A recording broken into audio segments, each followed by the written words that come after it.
ઓમ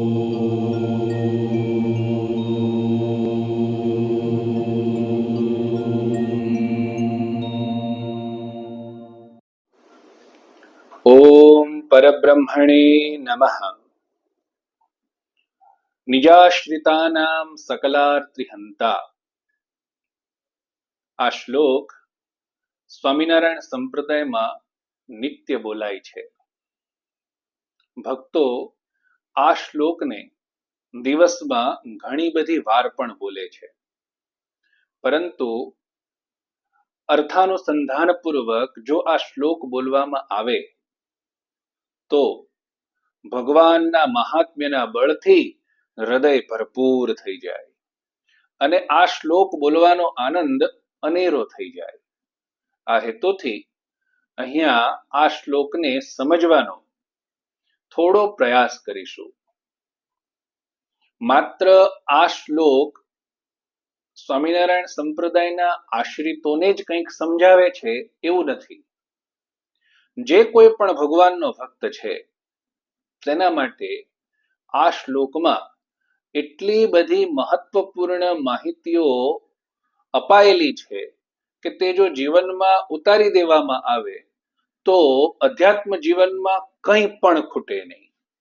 ભગવાન સ્વામિનારાયણનું એક એક કાર્ય એવું છે કે તેના પર જો મનોમંથન કરવામાં આવે તો એ એટલા બધા રહસ્યો પ્રગટ કરે કે મુમુક્ષુનું જીવન ધન્ય થઈ જાય.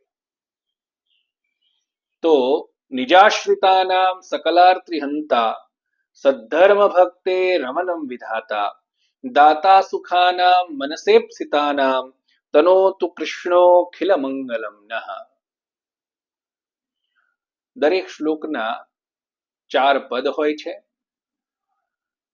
પહેલા 3 પદમાં ભગવાન શ્રી કૃષ્ણના વિશેષણો આપવામાં આવ્યા છે. વિશાળ વૃક્ષ, આવું જ્યારે કહીએ ત્યારે વિશાળ છે એ વિશેષણ છે અને વૃક્ષ છે તે વિશેષ્ય છે. આવા ભગવાન કૃષ્ણ પોતાના આશ્રિતોના તમામ મંગળને વિસ્તારે, આ છેલ્લું પદ છે.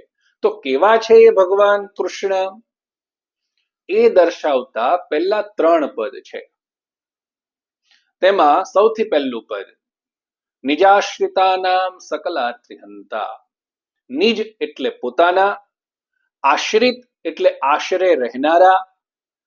પોતાના આશરે રહેનારા જે ભક્તજનો તેના સકલ અર્થાત તમામ, આર્ત્રી અર્થાત દુઃખોને, હંતા અર્થાત નાશ કરનારા. પોતાના આશરે રહેનાર હરિભક્તોના, ભક્તજનોના તમામ દુઃખોનો નાશ કરનારા. આખા વિશ્વમાં એક વાત પ્રચલિત છે, જે ભગવાન સ્વામિનારાયણનો આશ્રિત થાય એ ક્યારેય દુઃખી ન હોય, સાબિત કરે છે. નિજાશ્રિતાનામ સકલાર્તિહંતા. હવે આશ્રિત શબ્દ જે છે, આશરે રહેવું. વચનામૃતની અંદર ભગવાન સ્વામિનારાયણને પૂછાયું કે ઘણા બધા કલ્યાણના સાધનો છે, ભગવાનને પ્રસન્ન કરવાના સાધનો છે, એમાં કયું એક એવું સાધન છે જેનાથી ભગવાન જલ્દી પ્રસન્ન થઈ જાય છે? ત્યારે ભગવાન સ્વામિનારાયણે કહ્યું આશરો એક એવું સાધન છે કે જેનાથી ભગવાન તરત પ્રસન્ન થાય છે. કલ્યાણ સંબંધી સાધનોમાં એ સૌથી શ્રેષ્ઠ છે, પણ જેટલું સાંભળવામાં સહેલું લાગે છે એટલું સમજવામાં એ સહેલું નથી. આપણું જ્ઞાન ઇન્દ્રિયમાં છે, ઘણી વખત એનાથી આગળ અંતઃકરણ સુધી પહોંચ્યું છે, પણ જીવ સુધી જ્ઞાન પહોંચ્યું નથી. અને જીવ સુધી જ્યારે જ્ઞાન પહોંચી જાય છે ત્યારે જેમ કોઈ માણસની સામે સોનામહોર અને એક પથ્થર મૂક્યો હોય અને એને કીધું હોય કે તું આ બેમાંથી તને જે ગમે લઈ લે, તો માણસ શું લેશે? સોનામહોર લેશે. કારણ કે એને ખબર છે, જીવમાં ખબર છે કે આ કિંમતી છે અને આ કિંમતી નથી. આપણને પણ ખબર છે કે ભગવાન કિંમતી છે, આ સંસાર કિંમતી નથી, આ સંસાર નાશવાન છે. એ છતાંય આપણે આપણી વૃત્તિઓને પાછી વાળી વાળી અને ભગવાનમાં લગાડવી પડે છે, એની જાતે લાગતી નથી. મતલબ આપણું જ્ઞાન છે એ ઇન્દ્રિયોમાં છે, માત્ર ઉપર છલ્લું જેને કહી શકાય. ઇન્દ્રિયોનું જ્ઞાન એટલે ઉપર છલ્લું જ્ઞાન. આપણું જ્ઞાન પરિપૂર્ણ નથી. ઘણીક વખત અભ્યાસ કરતા કરતા એ જ્ઞાન અંતઃકરણમાં ઉતરે છે, અને એ જ્ઞાન એનાથી આગળ જ્યારે જીવમાં ઉતરે ત્યારે ગમે એટલું કોઈ સમજાવે પણ જેમ પેલા પથ્થરમાં આપણી વૃત્તિ જતી નથી, એમ ગમે એવા પ્રલોભનો મળે એ છતાંય જ્યારે વૃત્તિ પરમેશ્વરને છોડીને બીજામાં ન જાય ત્યારે આપણું આશરા સંબંધી જે જ્ઞાન છે ને એ પરિપક્વ કહેવાય.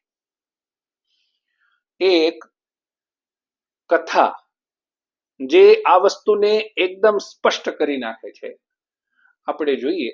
મહાભારતની કથા છે. ભગવાન શ્રી કૃષ્ણ પોતાના શયનખંડની અંદર શાંતિથી પહોંચ્યા છે.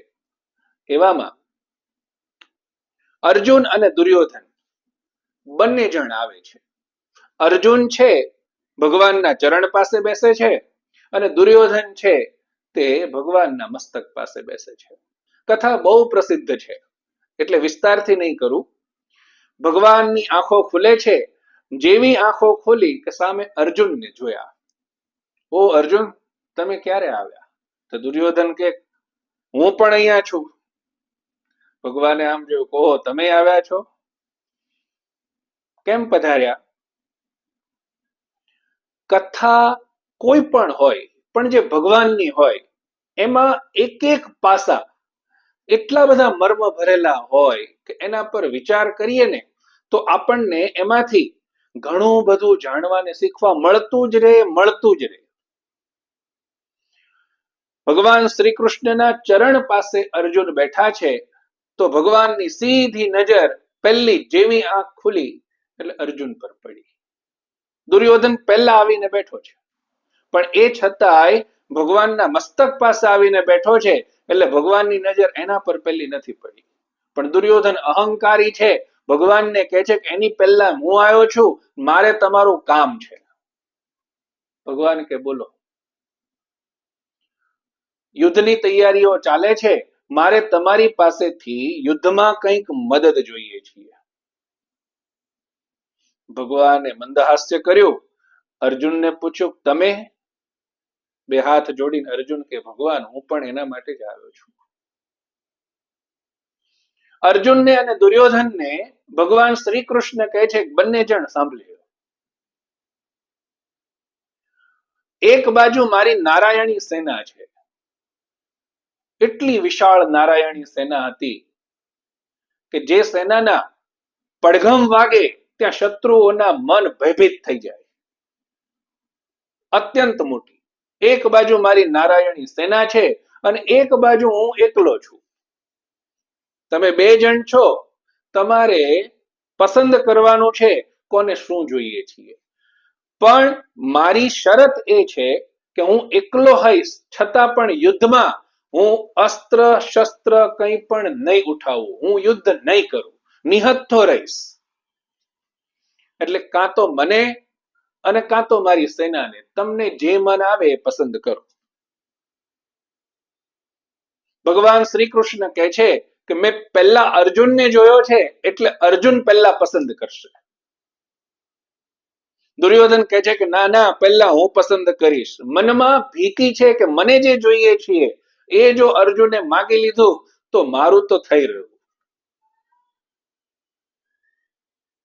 ભગવાન શ્રી કૃષ્ણે અર્જુનને કીધું છે કે અર્જુન, તું નાનો છે અને મેં તને પહેલા જોયો છે એટલે તારો માગવાનો પહેલા અધિકાર છે, તું માગી લે. અર્જુને બે હાથ જોડીને કીધું હે કેશવ, મને તમારા સિવાય કંઈ ના જોઈએ. દુર્યોધન હરખાઈ ગયો કે મને જે જોઈતું હતું એ જ થયું. દુર્યોધનને નારાયણી સેના જોઈતી હતી. કૃષ્ણ એકલા હોય, નિયતથા હોય, યુદ્ધ ના કરવાના હોય તો યુદ્ધમાં એનું કામ શું છે? આ વિચારધારા દુર્યોધનની છે. અર્જુનની વિચારધારા બિલકુલ અલગ છે. જ્યારે ભગવાનના આશ્રયે આપણે જઈએ છીએ ત્યારે રક્ષિષ્યતિ વિશ્વાસઃ, કોઈ પણ પરિસ્થિતિની અંદર આ ભગવાન મારા માટે જે કરશે એ જ સારું હશે, આવો જે વિશ્વાસ, એને આશરો કહેવાય. આ કથા કહેવા પાછળનો મારો આશય એ છે કે આપણા દરેકના હૃદયમાં આ ત્રણેય તત્વ એક સાથે બિરાજમાન હોય છે. ભગવાન તો છે જ દરેકના હૃદયમાં, પણ સાથે સાથે દુર્યોધન અને અર્જુન પણ હૃદયમાં બેસે છે. ખેંચ તાણ હંમેશા ચાલ્યા કરે છે. આપણી દરેક ક્રિયાઓ ક્યારેક અર્જુન બાજુ ખેંચાય છે અને ક્યારેક દુર્યોધન બાજુ ખેંચાય છે. જ્યારે આપણે પૈસા મેળવવા માટે, ધન દોલત કીર્તિ વૈભવો મેળવવા માટે દોડધામ કરી મૂકીએ છીએ, આપણા જીવમાં એનો આવેગ લાગી જાય છે, ત્યારે દુર્યોધન જીતી જાય છે. અને જ્યારે મન તમામ જગ્યાએથી પાછું વળી અને ભગવાનની અંદર સ્થિર થાય છે, ત્યારે અર્જુન જીતી જાય છે. પણ આ ચાલ્યા કરે છે. દ્રઢ આશરો ત્યારે કહેવાય કે જ્યારે માત્ર અર્જુન જીતે. દુર્યોધનનું જ્યાંથી પત્તું કટ થઈ જાય, જ્યાંથી દુર્યોધન છે જ નહીં, માત્ર અર્જુન બચ્યા છે, માત્ર શરણાગતિ બચી છે, માત્ર ભગવાન અને ભક્તનો સંબંધ બચ્યો છે, આ સાચો આશરો છે. એ પરિસ્થિતિની અંદર જીવમાં એવું જ્ઞાન પેદા થાય છે કે જે કંઈ પણ પરિસ્થિતિ છે એ મારા ભગવાને આપેલી છે, અને જે કંઈ પણ છે એ મને મંજૂર છે. જ્યારે ભગવાનને છોડી અને આપણે કોઈ પણ વસ્તુમાં ગાંડા ઘેલા થઈએ છીએ, ત્યારે અંતર્યામી પરમાત્મા આપણી સામે જોઈને હસ્યા કરે છે. ભક્ત તો મારો છે, પણ થોડોક દુર્યોધન જેવો થતો જાય છે. ભગવાનને ગમતું નથી. યાદ રાખો, જેણે પણ પરમેશ્વરનો આશરો કર્યો છે, ભલે સુખ દુઃખ પ્રારબ્ધ વશાત સૌના અલગ અલગ હશે. કોકને ઓછું મળ્યું હશે, કોકને વધારે મળ્યું હશે. આપણે પૂર્વ જન્મમાં જેવા કર્મ કર્યા છે એ પ્રમાણે આ જન્મમાં આપણને દેહ ગેહ વૈભવ ઇત્યાદિ પદાર્થો આપણા કર્મના અનુસારે મળ્યા છે. પરંતુ આપણે પૂનમો ભરીએ, આપણે જપ તપ વ્રત એકાદશીઓ કરીએ, આ બધાની અંદર જો આપણો એક જ આશય હોય કે મને આ મળી જાય, મને પેલું મળી જાય, મારું આ કામ થઈ જાય, મારું પેલું કામ થઈ જાય, ક્યાંય પરમેશ્વર દૂર દૂર સુધી દેખાતા ન હોય, તો સમજીએ કે હૃદયની અંદર અર્જુન છે જ નહીં. હજુ અર્જુનની એન્ટ્રી થઈ જ નથી, માત્ર દુર્યોધન આવીને બેઠો છે. એ જ્યાં સુધી નહીં હટે, જ્યાં સુધી અર્જુનની એન્ટ્રી નહીં થાય, ત્યાં સુધી આશરો શબ્દ માત્ર સાંભળવામાં રહેશે. નંદ સંતોએ ભગવાનને વિનંતી કરીને કીધું, તમારી મૂર્તિ વિના મારા નાથ રે બીજું મને આપશો. આ શું હતું? દ્રઢ આશરો હતો. આશ્રિત શબ્દનો બહુ જ સીધો અર્થ કરીએ તો દાસ, આ અર્થ થાય. પરમેશ્વરનો દાસ. દાસ શબ્દ એટલો મહાન છે, એટલો મહાન છે કે જે મહાનતા પરમેશ્વરને ઉડીને આંખે વળગે. વચનામૃતની અંદર ભગવાને દાસત્વની અંદર હનુમાનજી મહારાજને વખાણ્યા છે. હનુમાનજી મહારાજમાં જેવું દાસત્વ છે, એવું દાસત્વ દરેક ભક્તની અંદર હોય. જ્યાં જ્યાં હનુમાનજીને જીવનમાં કોઈ પણ ગમે ત્યારે પૂછ્યું છે કે તમે કોણ છો, પોતાનો પરિચય આપતા હનુમાનજી મહારાજે એ જ શબ્દ વાપર્યો છે, શ્રીરામ દૂતોસ્મિ હનુમદાખ્યા. હું ભગવાન શ્રી રામનો દૂત છું, હું ભગવાન શ્રી રામનો સેવક છું. જ્યારે પરિચય જ આપણો આ થઈ જાય કે હું ભગવાનનો આશ્રિત છું, હું ભગવાનનો દાસ છું, ત્યારે દાસત્વ ભક્તિ જીવનમાં ઉદિત થઈ ગયા. હનુમાનજી મહારાજ એટલા બળિયા છે બળ્યા છે એટલું જ નહીં, એમની પાસે શું નથી? જય હનુમાન જ્ઞાન ગુણ સાગર, જ્ઞાનનો ભંડાર છે, ગુણનો ભંડાર છે. અરે એટલું જ નહીં, વિદ્યાવાન ગુણી અતિ ચાતુર, અષ્ટ સિદ્ધિ નવનિધિ કહેતા હતા. બાકી શું રહ્યું? બધું જ છે હનુમાનજી મહારાજ પાસે. પણ જેમ આપણે વાત કરી કે બધું હોવા છતાં વૃત્તિ ક્યાં છે? એ બધાનો વિસ્તાર કરવામાં, જે પોતા પાસે છે એમાં. પોતા પાસે અષ્ટસિદ્ધિઓ, નવનિધિઓ છે, જ્ઞાન છે, વિદ્યા છે, ચતુરાઈ છે, તો આજે મારી પાસે આટલું છે, એને હું કાલે આટલું કરી લઉં. એમાં હનુમાનજી મહારાજનું ધ્યાન છે કે હનુમાનજી મહારાજનું ધ્યાન પોતાના ઈષ્ટદેવ ભગવાન શ્રી રામના ચરણમાં છે? ક્યારે? આજ દિવસ સુધીનો ઇતિહાસ છે કે હનુમાનજી મહારાજની મનોવૃત્તિ ભગવાન શ્રી રામના ચરણને છોડી અને ક્યાંય ભટકી નથી. અને દ્રઢ આશરો કહેવાય. હનુમાનજી મહારાજને વંદન છે. પણ એક વાત અહીંયા જે ધ્યાન આપવા જેવી છે એ છે દાસત્વની મહાનતા. એ છે કે જે દાસ હોય ને, એના વાણીથી, એના વર્તનથી, એન કેન કોઈ પણ પ્રકારે કોઈ પણ ભક્તને ક્યારેય દુઃખ પેદા ન થાય. જ્યારે આપણા વાણી વર્તનથી કોઈ પણને દુઃખ પેદા થાય છે તો તમે સમજો કે આપણે દાસ નથી, અથવા તો આપણે પૂરેપૂરા દાસ નથી. આપણે ક્યાં ભૂલ કરીએ છીએ? આપણે દાસ થતા થતા અહંકારી થતા જઈએ છીએ. અહંકાર એક એવો અવગુણ છે જે માણસ પાસે એવું વર્તન કરાવે કે જે વર્તનની ઘણીવાર માફી પણ ન મળે. અહંકાર બહુ ગજબ ચીજ છે. અને જ્યાં સુધી અહંકાર હૃદયમાં બેઠો છે, મનમાં બેઠો છે, ત્યાં સુધી દાસત્વ ક્યારેય પરિપૂર્ણ થતું નથી. આ વાત બહુ ધ્યાનથી સમજવા જેવી છે. દાસ કોને કહેવાય? જે માલિકને અને માલિકની મરજીને હંમેશા જોતો રહે, એ જ ખરો દાસ છે. કે અત્યારે મારા ભગવાનની મરજી કેવી છે, અત્યારે મારા ભગવાનને શું અનુકૂળ છે. જે પોતાની અનુકૂળતાઓ, જે પોતાની મરજીઓ જોવે છે, પોતાની મરજીઓને સમજે છે, એને અનુસરે છે, એનામાં દાસત્વ છે જ નહીં. જ્યાં આપણી મરજીઓ ખલાસ થઈ જાય, જ્યાં આપણું મન શાંત થઈ જાય અને માત્ર ને માત્ર પરમેશ્વરને જોવે, પરમેશ્વરની મરજીઓને જોવે, પરમેશ્વરની આજ્ઞાઓને જોવે, ત્યાંથી જ ખરું દાસત્વ શરૂ થાય.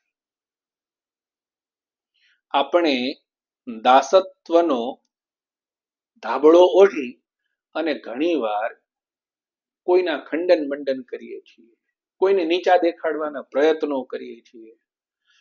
અમારી ભક્તિ એટલી ઊંચી છે, આ બધા પ્રયત્નો કરીએ છીએ. અરે ત્યાં સુધી કે પોતાના ભગવાનના જે વાક્યો છે, પોતાના ભગવાનની જે આજ્ઞાઓ છે, શાસ્ત્રોના જે વચનો છે, એને તડકે મૂકીને આપણે ગેરમાર્ગે દોરાઈએ છીએ.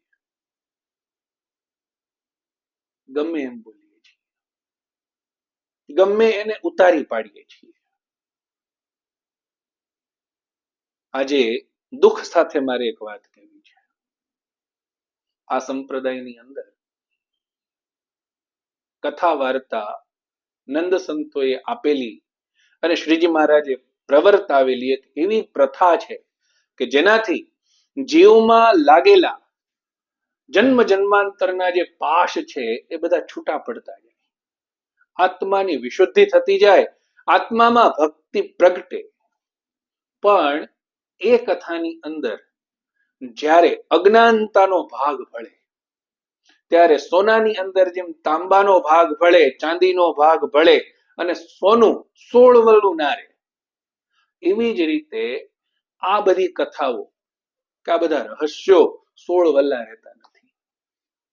આજે જ્યાં ને ત્યાં પોતાના મન ફાવે એવા વક્તવ્યથી જેની અને તેની અર્થાત જે તે દેવતાઓની ટીકાઓ કરાય છે. જે તે દેવતાઓને નીચા દેખાડાય છે. આ હીન પ્રવૃત્તિ છે. અરે સ્વામિનારાયણ ભગવાન શું કહીને ગયા એને તો સમજો. દેવતા તીર્થ વિપ્રાણામ સાધ્વી નામ ચ સતામપી વેદા નામ ચ ન કર્તવ્યા નિંદા શ્રવ્યા નવે ક્વચિત. દેવતાઓની, તીર્થોની, બ્રાહ્મણોની, સાધુઓની, સાધ્વીઓની, વેદોની, સત્શાસ્ત્રોની ક્યારેય નિંદા કરવી નહીં, અને કોઈ કરતું હોય તો એને સાંભળવી.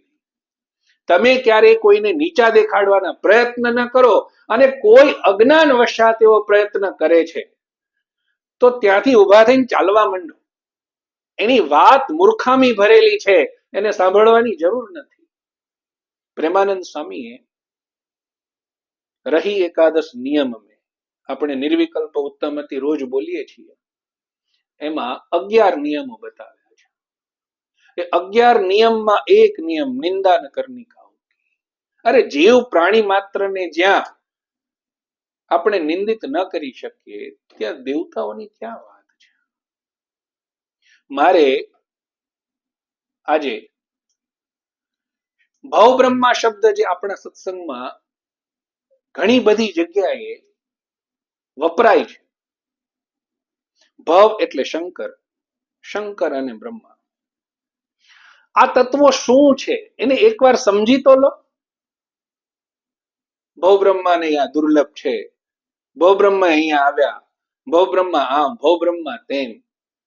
અરે ભલા માણસ, તમે જે શબ્દોના ઉચ્ચાર કરો છો એ શબ્દથી જેને કહેવામાં આવ્યા છે વ્યક્તિઓ, એ દેવતાઓ કોણ છે, કેવા છે એ જ તમને નથી ખબર, તો તમારે એ વાક્યોના ઉચ્ચાર ન કરવા જોઈએ. ભાગવતજીમાં ભગવાને સ્વયં કહ્યું, વૈષ્ણવાનામ યથા શંભુ. ભગવાનના ભક્તોમાં, વૈષ્ણવોમાં શંભુ સમાન કોઈ ભક્ત નથી. તમે એને પરમેશ્વરનો અંશ ન માની શકો. જો શંકરને તમે પરમેશ્વરનું સ્વરૂપ નથી માની શકતા, જો શંકરને તમે ભગવાનનું સાક્ષાત સ્વરૂપ નથી માની શકતા, કઈ વાંધો નહીં. પણ ભાગવતજીના વચન પ્રમાણે પરમ ભક્ત, પરમ વૈષ્ણવ, આ શબ્દ તો એમણે પોતાના આચરણથી સાર્થક કરેલો છે. મહાદેવની તમામ ક્રિયાઓ, તમામ ભગવાન શ્રી હરિને સમર્પિત છે, પરમેશ્વરને સમર્પિત છે. આટલા પુરાણો, આટલા ગ્રંથો આપણી પાસે છે. કોઈ એક જગ્યાએથી એક વાક્ય એવું મને લાવીને બતાવો કે કોઈ જગ્યાએ લૌકિક ચર્ચાઓ થતી હતી અને ત્યાં મહાદેવ હાજર હતા. આખા બ્રહ્માંડનું સંચાલન 3 દેવતાઓ કરે છે, એમાંના આ એક દેવતા છે. કેવડી મોટી જવાબદારી છે એની પાસે. એ છતાંય મહાદેવ સતત સમાધિસ્થ રહે છે, અથવા સતત નામ સ્મરણમાં રહે છે, અથવા સતત પરમેશ્વરના ગુણગાન ગાય છે. એની ભક્તિ સામે તમારી ભક્તિ શું છે? એ જે ભક્ત હૃદય છે કે જેણે પોતાનું સર્વસ્વ પરમેશ્વરને અર્પણ કરી દીધું. વાંચો, શાસ્ત્ર વાંચો. રુદ્રત્વમ મોહ શાસ્ત્રાણી કારય.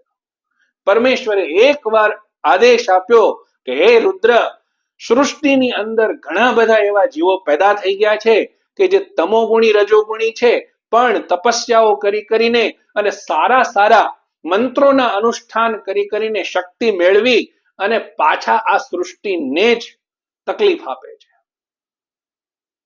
તમે એવું સ્વરૂપ ધારણ કરો, તમે એવા શાસ્ત્રો બનાવો કે જેનાથી નાની નાની સિદ્ધિઓમાં એ જીવ ફસાયેલા રહે અને મોટી મોટી સિદ્ધિઓ પામી અને આ સૃષ્ટિને મહાક્લેશ ન પહોંચાડે.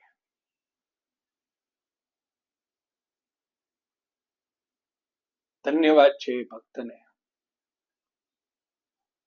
કૈલાશ જેવું પોતાનું ધામ, જ્યાં કઈ સમૃદ્ધિ નથી, જ્યાં શું વ્યવસ્થા નથી. દિવ્ય વ્યવસ્થાઓ, દિવ્ય વૈભવો, દિવ્ય ભોગો, આ બધાને છોડી અને શંકર સ્મશાનમાં જઈને રહ્યા. અરે એક દિવસ તમારું ઘર તો છોડી જુઓ, તમારી સંસ્થા તો છોડી જુઓ, તમે એક દિવસ પોતાની અનુકૂળતા તો છોડી જુઓ. આપણાથી થઈ શકે એમ છે? સ્મશાનમાં જઈને રહ્યા એટલું જ ઇનફ નથી.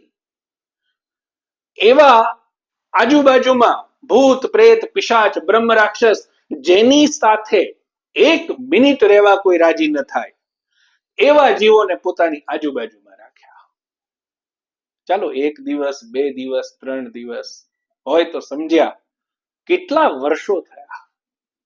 આજે પણ મહાદેવ સ્મશાનની અંદર ભૂત પ્રેત પિશાચની સાથે આજે બિરાજમાન છે. તમને શું લાગે છે કે મહાદેવને આ બધું ગમે છે? એક પરમેશ્વરને રાજી કરવા માટે ભક્ત શું ન કરે. હનુમાનજી મહારાજ, શંકરજી અને અમારા નરનારાયણ દેવ, આ 3 એવા છે કે જેનું સ્વપ્નમાં પણ સ્મરણ થઈ આવે તો આપણું મન આદરથી એમના ચરણમાં નમસ્કાર કરી દેવું જોઈએ. મહાદેવ એવું તત્વ છે, આ જગત પર મહાદેવના જેટલા ઉપકાર છે એટલા કોઈના નથી. તમને બીજી કોઈ વસ્તુ સમજણ ન પડતી હોય, હું એક બહુ જ સરળ વસ્તુ આજે કહું, તમે પ્રેક્ટિકલ કરી જુઓ. અધ્યાત્મ માર્ગમાં તમારાથી જે વસ્તુ 1 વાર 2 વાર 3 વાર 4 વાર કરવા છતાંય થઈ નથી રહી. જેમ કે એક ઉદાહરણ લઈએ કે તમારે રોજ 10 માળા કરવી છે, તમે શરૂ કરો છો બંધ થઈ જાય છે, શરૂ કરો છો બંધ થઈ જાય છે. તમારું આત્મબળ એ કાર્ય કરવા માટે, એ ક્રિયા કરવા માટે પર્યાપ્ત થતું નથી. તમે ક્યાંક ને ક્યાંક ભૂલા પડી જાઓ છો, એ ક્રિયા બંધ થઈ જાય છે. તમે આંખ બંધ કરીને મહાદેવને યાદ કરો, મહાદેવને પ્રાર્થના કરો કે હું ભગવાનને માર્ગે ચાલ્યો છું પણ મારું અધ્યાત્મ બળ ઓછું પડે છે. મહાદેવ તમે આશુતોષ છો, મારા પર કૃપા કરો અને મને આ બળ પૂરું પાડો. એક લોટો જઈને ચડાય આવો, 1 દિવસ ચડાવો 2 દિવસ ચડાવો, અરે તમે જોશો તમારા જીવનની અંદર એટલું જલ્દી પરિણામ આવશે આ વાતનું કે તમે એની કલ્પના નહીં કરી શકો. કોઈ પણ મુમુક્ષુ જીવ હોય, કોઈ પણ, મહાદેવ એના માટે એક એવું સ્થાન છે કે જે સ્થાન અધ્યાત્મને લગતી તમામ સહુલિયતો પૂરી પાડે છે. આટલી મોટી હસ્તીને, અરે એક બીજી વાત મને કહી લેવા દો. શાસ્ત્રમાં કથા છે કે મહાદેવે પરમેશ્વરનું ધ્યાન કર્યું. શિવજી ધ્યાનની અંદર એવા તલ્લીન થયા કે શિવજીના શરીરનો વર્ણ ગૌર છે અને નારાયણ પરમેશ્વરના શરીરનો વર્ણ શ્યામ છે. એ શ્યામ વર્ણ ધીરે ધીરે શિવજીના શરીરમાં ચડવા માંડ્યો. મન રંગાણું એ એક વાત જુદી છે, ભક્તના મન રંગાય છે. અહીંયા તો મન અને તન બંને રંગાઈ ગયા. હજી એટલાથી વાત પૂરી નથી થતી. જેવું તલ્લીનતાથી મહાદેવ નારાયણનું ધ્યાન કરે છે, પરમેશ્વરનું ધ્યાન કરે છે, જ્યારે ભક્ત એટલી હદે તલ્લીન થઈ જાય ત્યારે ભગવાનને પણ, પરમેશ્વરને પણ એ ભક્તની એવી જ સ્મૃતિ થાય છે. નારાયણ પણ એટલા જ મગ્ન થયા, નારાયણના શરીરનો વર્ણ ધીરે ધીરે ગૌર થવા માંડ્યો. વરતાલની અંદર સ્વામિનારાયણ ભગવાને લક્ષ્મીનારાયણ દેવ પધરાવ્યા છે. જો ધ્યાનથી દર્શન કરશો તો નારાયણનું સ્વરૂપ ત્યાં શ્વેત છે. આ કઈ પરાકાષ્ઠા છે, આ કેવી ભક્તિ છે, આ કેવી તલ્લીનતા છે. જ્યારે આવી તલ્લીનતા હોય ત્યારે પરમેશ્વર સાથે એક મેઘપણામાં શું બાકી રહ્યું છે? આવા પરમ ભક્તનો દ્રોહ ભગવાનનો દ્રોહ છે. શાસ્ત્રને સમજનારા આત્મજ્ઞાની પુરુષો, જેની તમામ સીમાઓ વિલુપ્ત થઈ ગઈ છે, જેના માટે કોઈ સીમાઓ નથી રહી, પરમેશ્વરનું ધ્યાન કરી અને જેની વૃત્તિઓ, જેનું મન, જેનો આત્મા એકાકાર થઈ ગયો છે, એવા બ્રહ્મરૂપ સંતો મહાત્માઓ ક્યારેક કંઈક એવું બોલતા હોય કે આ ભવબ્રહ્માદિકને પણ દુર્લભ છે, એની વાતો સાંભળીને જેના પોતાના કોઈ ઠેકાણા નથી, જેનામાં પોતાની કોઈ સામર્થ્ય નથી. અરે 5 મિનિટ જેનું ધ્યાન એક સરખું ભગવાનમાં લાગી શકતું નથી, એવા લોકો, એવા ભક્તજનો બ્રહ્માદિકની વાતો કરે, આ યોગ્ય નથી, આપણી લાયકાત નથી. ભગવાન બધા ગુના માફ કરે છે, બધા જ, પણ ભક્તનો દ્રોહ ભગવાન ક્યારેય માફ નથી કરતા. આપણી કોઈ પણ ક્રિયા એવી ન હોવી જોઈએ કે જે ભગવાન સ્વામિનારાયણને નીચા દેખાડે. આપણું વર્તન ભગવાન સ્વામિનારાયણની છાતી ગજગજ ન ફૂલાવે તો કઈ વાંધો નહીં, પણ આપણું વર્તન એવું જ ન હોવું જોઈએ કે જેને જોઈને, જેને સાંભળીને દુનિયા આંગળી ચીંધે કે આ સ્વામિનારાયણ વાળા ખોટું કરે છે. અને હકીકત ખોટું છે. જે ભક્ત ભગવાનને શરણે આવ્યો એ 2 દિવસનો નાનો ભક્ત કેમ નથી, એ પણ આદર કરવા યોગ્ય છે. કોઈ પણ જ્યારે આપણે નીચા ઉતારવાની, નીચા દેખાડવાની કોશિશ કરીએ છીએ ત્યારે માત્ર ને માત્ર આપણી અજ્ઞાનતા પ્રદર્શિત થાય છે. આ એટલા મોટા અપરાધ છે કે જે ભક્તિ માર્ગમાંથી, અધ્યાત્મની પ્રગતિમાંથી જીવને એટલા નીચે ધકેલી દે છે કે ફરી ઊભો થઈ અને એ માર્ગમાં ચાલવા એ સમર્થ રહેતો નથી. જીવનમાં એવો પછડાટ મળે છે કે જે પછડાટને દુનિયા જોઈ શકે છે, પોતે જોઈ શકાય છે. શિવજી છે, હનુમાનજી મહારાજ છે, કેવા તત્વો છે તમે જુઓ તો ખરા. કોઈ પણ ભક્ત હોય, એ રામનો હોય કે ન હોય, એમની વિચારધારા કેટલી મોટી છે. ભક્ત છે ને પરમેશ્વર તત્વ એક છે, એના જ તમામ રૂપો છે, મારા રામના જ તમામ રૂપ છે, માટે ગમે એનો ભક્ત હોય એ મારો જ ભાઈ છે. ગમે ભક્ત અડધી રાતે નગરમાં કે જંગલમાં ગમે ત્યાં હનુમાનજી મહારાજનું સ્મરણ કરે, એની સહાયતા કરવા તત્કાળ પહોંચી જાય છે.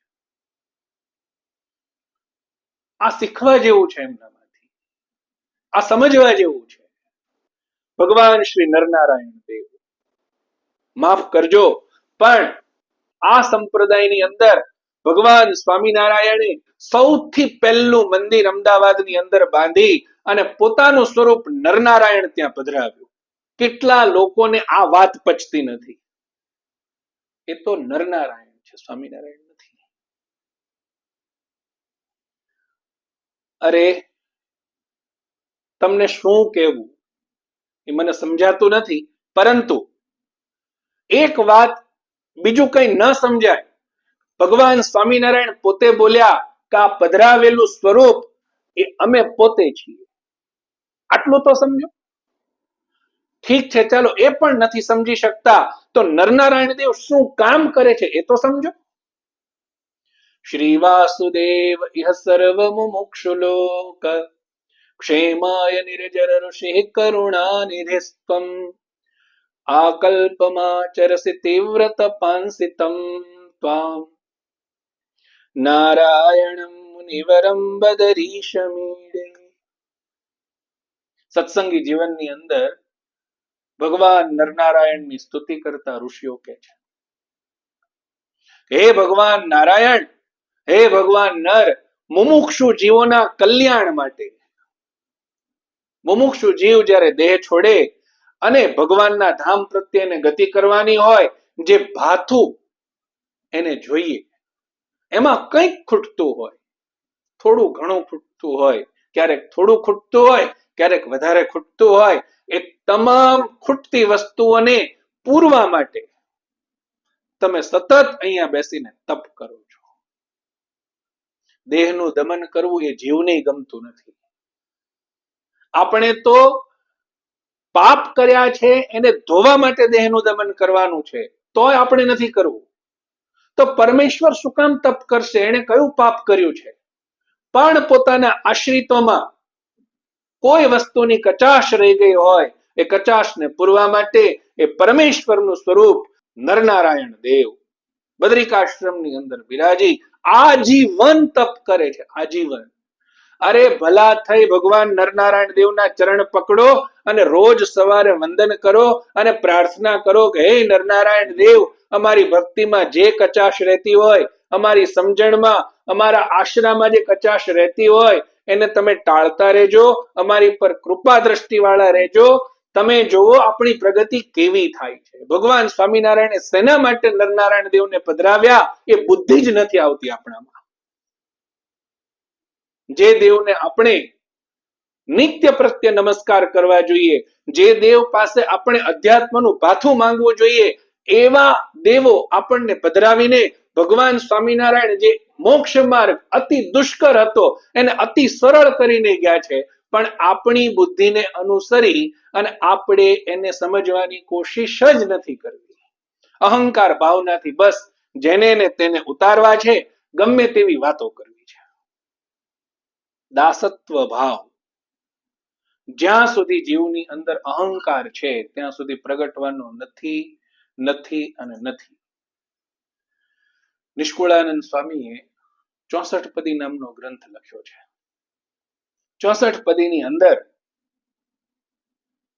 નિષ્કુળાનંદ સ્વામીએ એક પદની અંદર જીવનું સ્વરૂપ, જ્યારે જીવ ભગવાનને શરણે થાય છે, પ્રારંભિક અવસ્થાની અંદર જે એનું રૂપ હોય છે એનું નાનું અમથું વર્ણન કર્યું છે.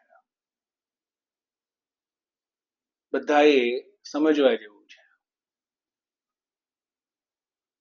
તું તપાસી જોને તુજને રે ઉતરી અંતર માય. સ્વામીજી કહે છે કે તું તારા અંતરમાં ઉતરી અને તને તપાસી જો, પછી બોલ. કામ ક્રોધ વડે લોભ છે રે લીએ છે તારી લાજ.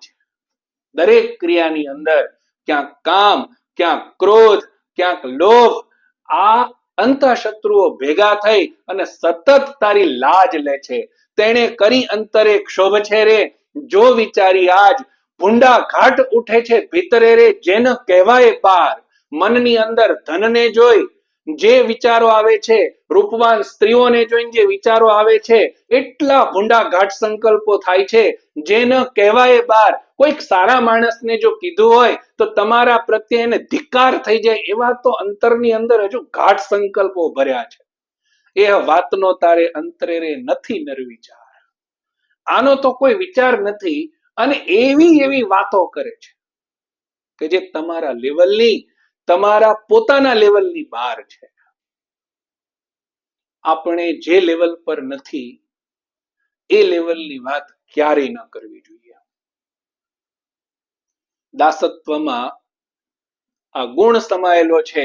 હનુમાનજી મહારાજે ક્યારેય કોઈને દુઃખ થાય એવું ક્યારેય નથી કર્યું.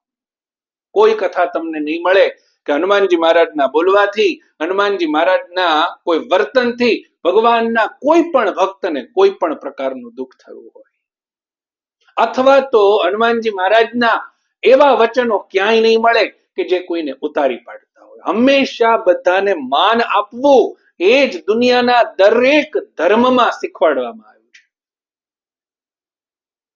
ભગવાન સ્વામિનારાયણે પણ આ જીવન આ જ શીખવાડ્યું છે. દરેકને માન આપો, દરેકને હાથ જોડી અને વંદન કરવા, એમાં ક્યારેય કોઈને કોઈ પણ જાતનું નુકસાન થયું નથી. આપણે અલગ અલગ વાતોમાં અલગ અલગ રીતે ભગવાન ને ભગવાનના અવતારોના ખંડન કરતા ફરીએ છીએ.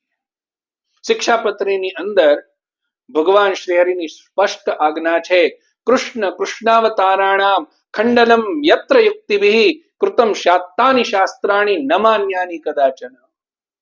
અરે જેમાં ભગવાન અને ભગવાનના અવતારોના ખંડન હોય એવું એ શાસ્ત્ર તરીકે પ્રચલિત હોય તો પણ એને ન માનો. એવો વ્યક્તિ જે ભગવાનના અવતારો કે ભગવાનના અવતારનું ખંડન કરતો હોય એ સંત તરીકે પ્રસિદ્ધ હોય તો એની વાત ન સાંભળો.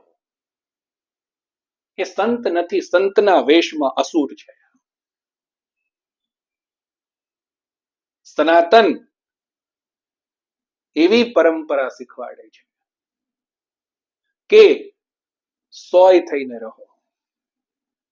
જ્યાં ગમે તેટલો વિખવાદ હોય એ વિષાદને વિખવાદને સમાવીને બે જણને ભેગા કરવાની ભાવના છે. તમામ ક્લેશોને દૂર કરી અને પરસ્પર સૌહાર્દની ભાવના જ્યાં પ્રગટાવવામાં આવે એને સનાતન કહેવાય, એને જ ધર્મ કહેવાય, એને જ સંપ્રદાય કહેવાય. જ્યાં એકબીજાથી કાતરની જેમ દૂર કરવાની ભાવના છે એ અસુર ભાવના છે. ગમે ત્યાં જ્યારે નતમસ્તક ભાવ છે, દીનતાનો ભાવ છે, ભગવાનપણાનો સર્વત્ર ભાવ છે, ત્યાં જ સંપ્રદાય આપેલી તમારામાં સદબુદ્ધિ છે. ઘણી વખત એવા દ્રષ્ટાંતો કે જેને આપણે નક્કી ન કરી શકીએ કે આ સાચા હશે કે ખોટા હશે. જેમ કે તુલસીદાસજીની વાત. તુલસીદાસજી દર્શન કરવા ગયા અને ભગવાને શ્રી કૃષ્ણ રૂપે દર્શન આપ્યા અને તુલસી મસ્તક તબ નમે જબ ધનુષ બાણ લિયો હાથ, આવી કંઈક વાત. તુલસીદાસજીએ જે રામાયણ લખી, રામાયણની અંદર તુલસીદાસજીએ આગળ બધાને વંદન કર્યા છે. હવે એની અંદર અસુર લોકોને, પાપી લોકોને, તમે કલ્પના ન કરી શકો એવા લોકોને, અસંત લોકોને નમસ્કાર કર્યા છે. અને છેલ્લે ત્યાં સુધી કીધું, સિંહ રામમય સબ જગ જાની, કરહું પ્રણામ જોર જુગ પાની. તમામ બ્રહ્માંડની અંદર જે કોઈ સૃષ્ટિ છે એના કણ કણની અંદર મારો રામ છે, એટલા માટે હું હાથ જોડી અને બધાને વંદન કરું છું. આ સાચી ભાવના છે, આ સાચી સમજણ છે. દરેકની અંદર જ્યાં જુઓ ત્યાં રામજી બીજું ન ભાસે રે, મુક્તાનંદ સ્વામીનું પદ. કણ કણની અંદર આપણને આપણો ઈષ્ટદેવ દેખાય, કણ કણની અંદર આપણને આપણો ભગવાન દેખાય, ત્યારે આપણામાં દાસત્વ પ્રગટ થયું કહેવાય. જ્યારે આપણે કોકની નિંદા ટીકા કરતા ફરીએ છીએ, કોકને નીચા દેખાડતા ફરીએ છીએ, ત્યાં સુધી તો આપણે હજુ અધમ પ્રવૃત્તિઓ કરી રહ્યા છીએ. દાસત્વ આપણાથી ઘણું દૂર છે. અને આવું નથી થતું એટલે જ આપણા તમામ દુઃખો હજુ સુધી દૂર થયા નથી. સ્વામિનારાયણ ભગવાનની કલમ ક્યારેય ખોટી ન હોઈ શકે. નિજાશ્રિતાનામ સકલાર્થી હંતા, પોતાના આશ્રિતોના તમામ દુઃખોને જ નાશ કરનારા છે. એકવાર વૃત્તિ પાછી વાળી અને આપણા જીવને પૂછો કે આપણા તમામ દુઃખો નાશ પામી ગયા. જો જીવમાંથી હા આવે તો સમજો કે આપણે ભગવાનનો દ્રઢ આશરો છે. અને અનેક ઉત્પાદ જો દેખાય કે હજી આ દુઃખ છે, હજી આ દુઃખ છે, હજી આ દુઃખ છે, તો સમજો કે જીવમાં ભગવાનનો દ્રઢ આશરો થયો જ નથી. બહુ સીધી પરીક્ષા છે. સકલાર્થિહંતા, દુઃખ, દુઃખ શબ્દની વ્યાખ્યા કરીએ ને તો મનો પ્રતિકૂલત્વમ દુઃખત્વમ. સુખની વ્યાખ્યા એ છે કે મનને જે સારું લાગે એને સુખ કહેવાય. દુઃખની વ્યાખ્યા એ છે કે મનને જે પ્રતિકૂળ લાગે એને દુઃખ કહેવાય. તો સકળ દુઃખોનો નાશ કરનારા, ક્યારેક નાના દુઃખ હોય, ક્યારેક મોટા દુઃખ હોય. શિક્ષાપત્રી ભાષ્યની અંદર ભાષ્યકારે દુઃખ શબ્દની વ્યાખ્યા કરતા લખ્યું છે, જન્મ મરણ ઇત્યાદિ દુઃખોને, જે છેલ્લી કક્ષાનું દુઃખ છે જીવાત્માને, જન્મ મરણ, જ્યાંથી આગળ કોઈ દુઃખ નથી, કારણ કે ત્યાંથી સંસ્કૃતિ મટી જાય છે અને એનાથી આગળ મોક્ષ છે. મોક્ષમાં તો કોઈ દુઃખ છે જ નહીં. તો ત્યાં સુધીના જે તમામ દુઃખો છે એ તમામ દુઃખોને હરનારા. આપણે હંમેશા આ શ્લોક બોલીએ ત્યારે વિચારીએ કે આપણે હજુ ભગવાનના પરમ ભક્ત થયા નથી, ભગવાનના પરમ આશરે આવ્યા નથી, ભગવાનને પોતાના હિતકારી માન્યા નથી, ભગવાન જે કરશે મારા માટે સારું હશે એવું હજુ આપણે પૂરેપૂરું જીવમાં સમજ્યા નથી. એટલા માટે જીવનમાંથી તમામ દુઃખો હટ્યા નથી. બીજી વાત, મેં કીધું એમ શરીરને જે સુખ દુઃખ મળે છે, શરીરમાં ક્યારેક શાંતિ હોય, ક્યારેક રોગ હોય, અથવા તો આ દેહને જે વૈભવો મળે છે, ધન ધાન્યાદિક મળે છે એ એના પ્રારબ્ધ કર્માનુસારે મળે છે. જે ભક્તજન ભગવતમય વિચારધારા વાળો છે, થોડાક હજુ ઊંડા ઉતરીએ આ સકલાર્ત્રી હંતા આટલા પદમાં, તો એને ભગવાનના ભજનમાં જે વિક્ષેપ કરનાર હોય, જેને પહેલા વચનાવૃતની અંદર ભગવાન બોલ્યા કે ભગવાનનો ભક્ત ભજન કરતો હોય એમાં જે આડું આવીને આવરણ કરે માયા કહેવાય. તો ભગવાનના ભજનમાં જે વિક્ષેપ કરે એ જે વિક્ષેપ છે એ મહાદુઃખ છે. જ્યારે જીવ ભગવાનને રાજી કરવાનો પ્રયત્ન કરતો હોય અને જેમ મા બાપ કોઈ નાનું છોકરું હોય એ ઊભું થઈ અને ચાલવાનો પ્રયત્ન કરતું હોય, ભલે એને ઊભા થતા તકલીફ થતી હોય, ચાલતા પૂરું ન આવડતું હોય, અને મા બાપ જોતા હોય કે આ ઊભું થઈને ચાલવાનો પ્રયત્ન કરે છે પણ પડી જાય છે એક વાર અને બે વાર. મા બાપ થી રહેવાય નહીં. પરમેશ્વર આપણો બાપ છે. જે દિવસે જીવ આ કોશિશ કરશે તે દિવસે પરમેશ્વર હાથ ઝાલવા ઉભો છે. મનની અંદર જેટલી દુર્ભાવનાઓ છે, મનના જેટલા મેલ છે, જેટલી વાસનાઓ છે, જ્યારે એકાગ્રતા પૂર્વક હઠપૂર્વક જીવ પ્રયત્ન કરે કે નહીં મારે ભગવાનને પ્રસન્ન કરવા છે, મારે ભગવાનના આશ્રિત થવું જ છે, ત્યારે ભગવાન હાથ ઝાલે છે અને જેટલી દુર્ભાવનાઓ છે એને પોતાના સંકલ્પના બળથી ભગવાન સત્ય સંકલ્પ છે એક વાર ખાલી વિચારે આ ભક્તનું મન નિર્મળ થાવ, પછી એને ભજન ભક્તિની અંદર ભગવાનના આશરાની અંદર ભગવાનને સમજવામાં ક્યારેય કોઈ પણ પ્રકારનો વિક્ષેપ રહેતો નથી. તો આ શ્લોકના પહેલા પાદનો અર્થ થાય કે જ્યારે જીવ ભગવાનને આશરે આવે છે, ભગવાનને સમજવાની ભગવાનને ભજવાની કોશિશ કરે છે, એ સમય દરમિયાન એના મનની જે વૃત્તિઓનો વિક્ષેપ છે જે એને દુઃખ પેદા કરે છે એ દુઃખને ટાળી નાખનારા, આ એનો માર્મિક અર્થ છે. અને સામાન્ય અર્થ લઈએ તો ઘણીક વખત ગમે તેવો સારો જ્ઞાની મહાત્મા હોય પણ સંસાર છે એ એવો છે કે એવી પરિસ્થિતિઓ અહીંયા પેદા થાય છે કે ભજન ભક્તિ કે સમજણ ઘણું બધું જે કંઈ આપણામાં સ્થિત થયું હોય એ વેર વિખેર કરી નાખે. તો એવી જે પરિસ્થિતિઓ છે એ પરિસ્થિતિઓને કાં તો ભગવાન કંટ્રોલમાં લાવી દે છે, કાં તો આવવા જ નથી દેતા. આવી હોય તો એ જલ્દીથી નાશ પામે તેવી કૃપા કરે છે. અતિ વિસ્તારના ભયથી બીજું પદ આપણે આગળ સમજીશું. જય સ્વામિનારાયણ.